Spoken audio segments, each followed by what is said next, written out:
Yes, welcome everyone, one and all. This is the Full 10 Yards at Betting Podcast. Hope you are all doing very well indeed. As you can see, just the two of us today, but I've looked at Adam's betting selections beforehand, and don't worry, Jack, you will still get your fill of Miami Dolphins betting on this on this podcast. But there we go. But Adam, how are you, my friend?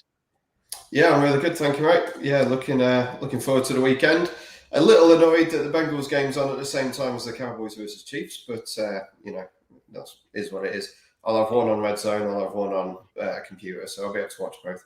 Yeah, absolutely. Yeah, really looking forward to the Dallas Kansas City game. 56.5 points, ladies and gentlemen, for that one. That's probably one of the highest ones I've seen this season. And I think we'll be talking a little bit about that game in some of our bets. But let's have a little talk about last week, ladies and gents. I got 3 out of 4. 3 out of 4.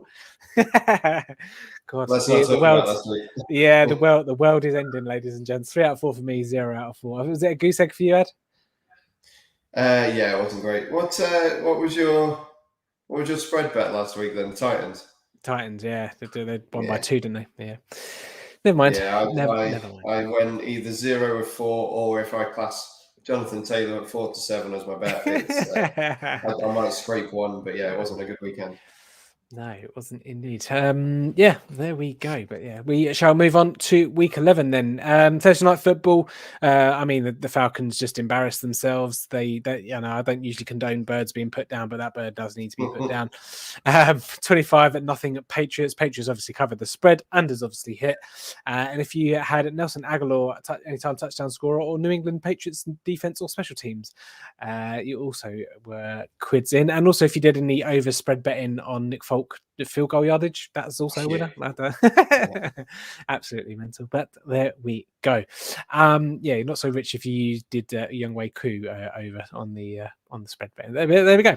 Rest of the week 11 games. And Adam, let's start off as we always do. Favorite handicap punt for week 11.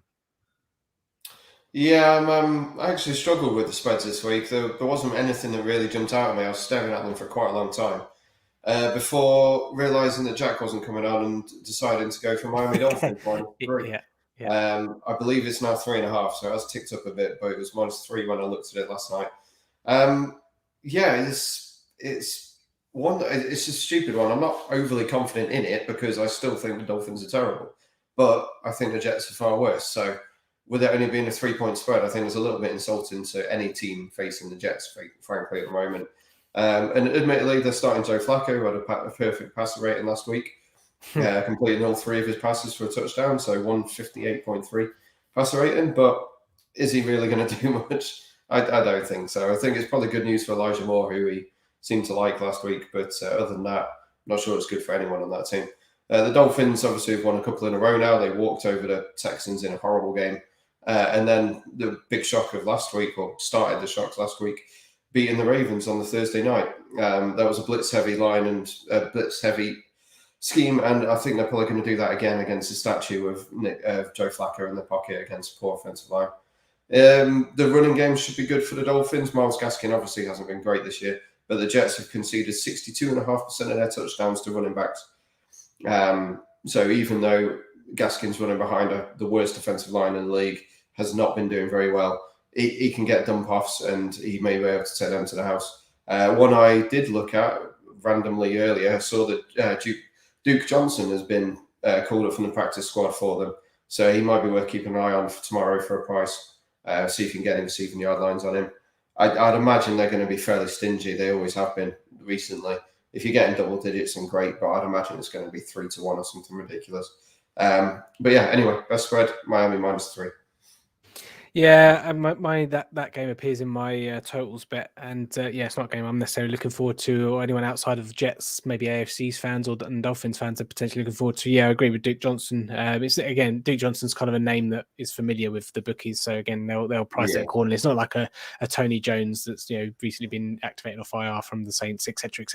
But yeah, no, don't mind that. I too did kind of find it kind of hard. There are a couple of interesting lines or ones that are favourable for the 3s and the 7s and whatever. So I ended up pumping for Philadelphia -2.5. I've got a funny feeling they're just trying to not necessarily make a push for the playoffs, but I just feel like they still believe that there's a spot there for them. New Orleans, I don't know what to make of New Orleans, to be quite honest. No Kamara. Philly do struggle against the run, one of the worst of teams against the run, but no Kamara. I know Ingram might still get his or whatever, and like I say, they've activated Tony Jones.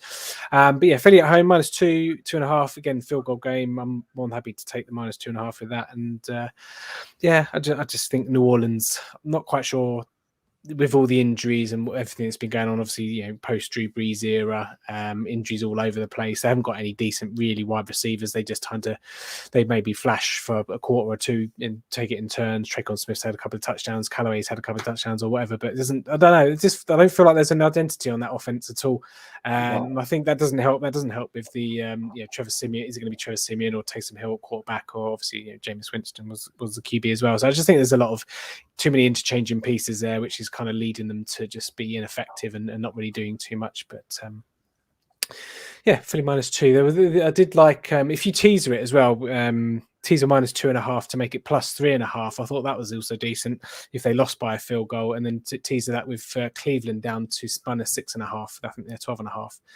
Gets you back under the touchdown against whoever they're playing. Detroit. Is it Detroit they're playing? I can't remember who they're playing now. Yeah, it's Detroit. If you wanted a 2-leg teaser, 6 points. I quite like that, to be quite honest. So there we go. Yeah, not your typical teaser. Generally, you're told not to go through zero. But if you think they're going to win, then you may as well get a little bit on there. I don't mind. If it's -2.5 and you're putting it up to +3.5. It's like you're getting the field goal. So I mean, if it's like a -5 and it's going to +1 or whatever, then I can understand it. But I just thought you're getting a double field goal swing, to be quite honest. So, No, I have a weird relationship with teasers. I don't like just blindly doing. Is that betting or women, Adam? A bit of everything. But no, I don't like just blindly taking anything that's -2.5, just because it's a one teaser. And that's like, theoretically you should, and that's going to pay off in the long run, but it's just boring, which I know isn't really anything to do with betting, but it just seems a little bit too easy sometimes. And teasers started the season on fire. Last few weeks they've been terrible, so it's a bit of a weird relationship with them. Yeah, and like I say, I'm probably guilty of. I always look at the first things I kind of look at as who's 2.5, who's 6.5, or whatever before I even maybe look at the teams, and not necessarily for a teaser perspective, just from maybe an ACCA perspective or whatnot. But I think Philly will get the job done. They did all right last week. They've been a bit up and down, but in New Orleans, I just think in a bit of disarray. So there you go. You can see them at the bottom. Me, I've gone for Philadelphia -2.5 and a -3 on behalf of Jack, no doubt, enjoying his weekend in Liverpool. Okay, let's move over then to totals. What are you going for? Yeah, one that you're not going to be agreeing with me. Vegas versus Cincinnati over 50.5. I don't think many other people agree with me. It seems to have stayed on this. I've heard quite a few of the podcasts I listen to. They're very happy with the over on this one, but the line hasn't moved, so I'm a little bit off on this one. But the Raiders, I know they've been poor since the Ruggs incident. They haven't been really clicking. He obviously was a big player for them, spreading stuff downfield.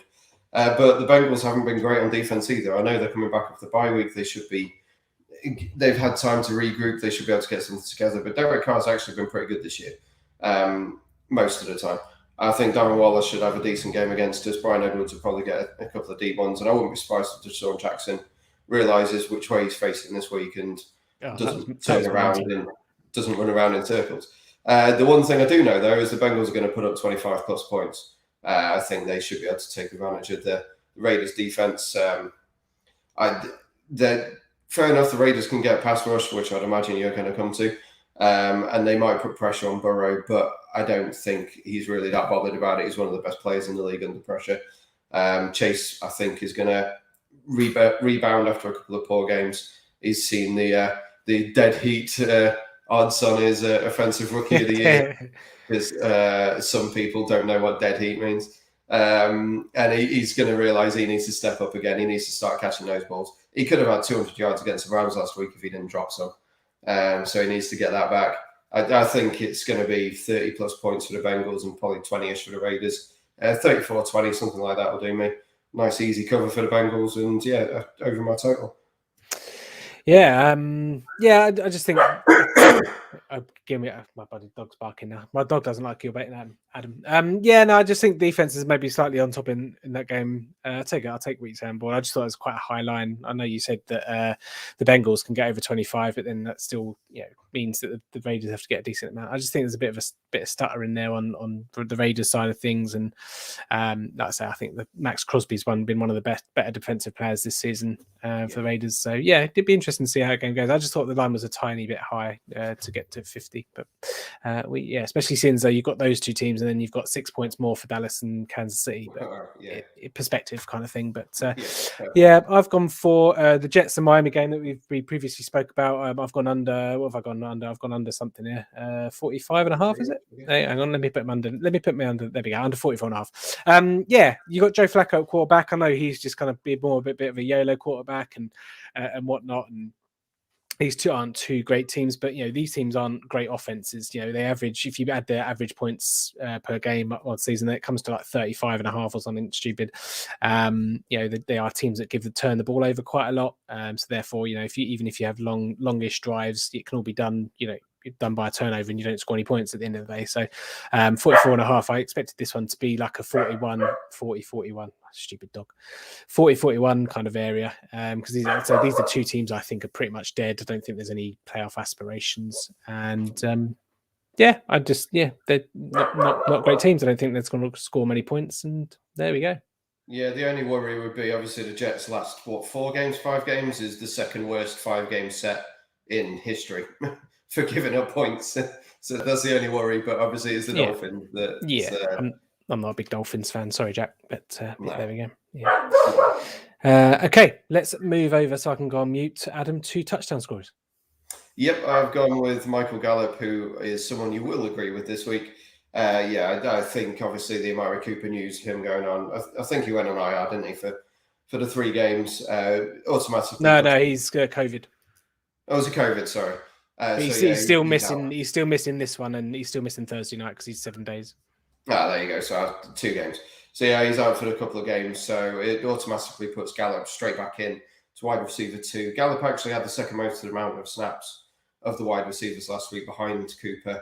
CD Lamb is strangely enough the wide receiver 1, but doesn't get as many snaps as the other 2. He just makes the plays when he's out there.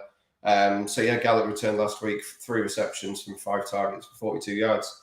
No touchdown, but it was a nice run out for him getting back into the swing of things. Well, he had actually a couple more catches brought back from penalty. He did have a touchdown brought back because of a flag. So even better.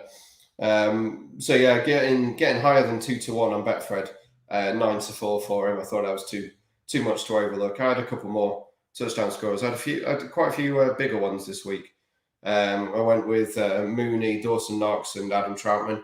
Troutman was targeted in the end zone last week, and 6-1 I thought was really high for him for the Saints. He's been one of the favourite targets down there. Dawson Knox, obviously, back for the Bills. I just traded for him in our fantasy league, so I'm happy with that. I had to give up Kyle Pitts, but Knox gets the touchdowns. 5-2 in a game that they should be able to do a fair bit in.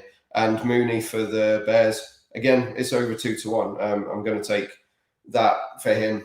He seems to be a deep threat and a downfield threat for Fields, who's getting more comfortable in the team now and playing the Ravens, who don't have the best of secondaries. I think that's probably going to be quite a high scoring game, actually.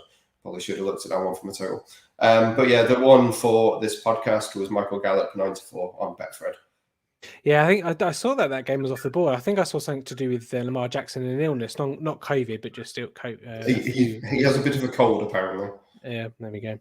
I went with the nice and simple Najee Harris, 5-6. That is a ridiculous price going up against the Chargers, who give up rushing touchdowns. Although they did make Dalvin Cook work hard for it last week, but I would have thought they probably game planned for him for a bit more. But I was sweating on him for a long time to bring in my touchdown acca last week. So luckily he did end up getting in. But 5-6, he's going to get a hell of a lot of the ball. I just think he should be like he's up there. He should be up there with like the Jonathan Taylors and Zeke's of like your 4 to 6s and 4 to 7s. 5 to 6 is absolutely ridiculous. I did have a look at some other couple of big ones as well. I looked at Najee Harris and Nick Chubb double. Chubb's 4 to 6. So again, if you just want like a nice little double, just something that's over evens, that's I can't think of what it is off the top of my head. But it's about maybe 2s, 4 to 6. I don't know what 5 to 6 or 4 to 6. Yeah, I thought that was pretty decent. But bigger prices. Obviously, the Dallas game. You've gone for Gallup. I think Cedric Wilson at 5s. He was quite big. And if you want a really big one, Sean McKeon, or however you want to pronounce it, he's the second tight end for Dallas at 14 to 1. He got a couple of looks last week, and they do really like him. Obviously he's not going to get on the field as much, and I know we do some 2 tight end sets and stuff. But I think they have quite high hopes for McKeon. So 14 to 1, I thought. But in the game where it's 56.5 points. Again, you're going to get some funky touchdown scorer names, and he could be potentially one. 14s, I thought was worth a bit of a nibble. He's going to be like your 1 reception, 1 yard touchdown type guy. But but there we go. I think that was it. Oh, Jared McKinnon at 10s as well. I thought was pretty big, but no, you don't like Jared McKinnon. Okay, no, I had him on the bench in fantasy, and he's done nothing all season. So it's not one. Yeah, not but one for me. Despite all the points. John Bates for the Washington football team is one I just had a quick look at. He's going to be the tight end 1 for them with Ricky Seals-Jones ruled out. 13 to 2 was the best you can get for him. But they're playing a very tough Panthers defense, so probably not the best. Yeah, there we go. Okay, move on then finally to our props. Adam, what are you gone for? Yeah, one that Gurpal mentioned on Twitter, Paul Singh 22, I think he is, on there. And I can't argue with it at all. It's Deebo Samuel over 24.5 receiving for his longest reception. Sorry, that was really badly phrased. Longest reception for Deebo Samuel, over 24.5 yards. He's gone over that in every all but one game this year. He's just unstoppable at the moment. He's one of those that he's so fun to watch. He plays in a unique position, and as soon as he's got the ball in his hands, he's very difficult to stop. Obviously, the Rams found that out on Monday night, I think it was, wasn't it? Was it Sunday? At the weekend. And he's second in yards this year, and most of them have been with the ball in his hand. I've just been told I have hardly any battery left. Excellent. All right. Well, I'll wrap up mine then very quickly. Mine is Michael Gallup over 53.5 receiving yards. Both, if you look at the passing yards for both quarterbacks, it's over 600 yards. And he's gone. Oh, Adam.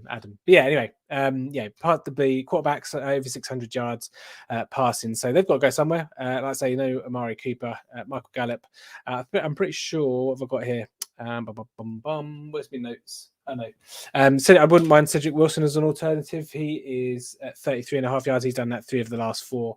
And also Zeke over 21.5. He's done that 3 of the last 4 as well. And again, a lot of yardage. You're going to get. Oh, here he comes. Here he is. That's the best I can do. Yeah, that is fine. Don't worry. I was just covering the. I was doing the Dallas wide receivers and Zeke over 21.5 for my props. So, a lot of yardage. QBs are totaling over 600 yards collectively, so they've all got to go somewhere. Dak was, I think, 290 odd. I don't know where he's going. There we go. There we go. Having a nightmare, Adam, in your new office. Well, the idea seemed a decent idea, but I didn't bother bringing over the charger. I thought half hour, that's going to be fine with my laptop, but apparently not. There we go. Yeah, we're only not even a smidgen over 20 yet. Like I say, both QBs are expected to have a lot of yardage, and Gallup was my pick at 53.5, but Cedric Wilson 33 or Zeke 21.5. I think they're pretty good as well. So they are my selections, as you can see underneath there. I think that pretty much does it, Adam. You can go. Only other one I had originally was Deontay Johnson under 6.5 receptions, but I was assuming Big Ben was out again. It looks like he's going to play. He's got his private jet over there. So weirdly, I'd probably go over a 6.5 for him now because he's just going to get fed. Although Chase Claypool's back as well. So, but yeah, either way, I've written that one off from my memory anyway. But there we go. Yep. Yeah, that's us done. That's 20 minutes. Adam, give the lovely people your. I've put your Twitter handle on this week, but yeah, give it you the plug and all that rest of it. Yep, you can find me at Touchdown Tips on Twitter, touchdowntips.com for my game previews every week. If you want any DFS work, you got NFL-DFS.com, which Tom Strachan does a fantastic job every week of putting out a load of recommendations on there, which is well worth a look. This week, I do have a 40-man league that needs filling on DraftKings. Decided to try and do something a bit more expensive. It's only $3. Top 3 get paid. So if you want to go have a nose at that, then you can find the link pinned as my pinned tweet on my profile, I believe. Well, it will be as soon as this is done. Yeah, join that, and hopefully we can get that filled, and it's a nice, decent win for the winner. Yeah, I've really sucked on the cross game DFS, but I've done really well on the showdown stuff. I don't know why, but just seemed to have done well. But yeah, if you need 40 people, I will help you be one of those people. So I'll go and grab the link on that. Only so you go. $3. Yeah, exactly. What's $3? It's not even a cup of coffee, is it? Cool. All right, we'll get out of here at full 10 yards. Obviously, if you want to anything, all full 10 yards, NFL, college, fantasy football, and all the rest of it, go and head over to that. There is my dog. I'm going to go and see to that and take it for a walk. Hoping Jack will be back next week. If not, and we will all see you next time. Bye. Bye.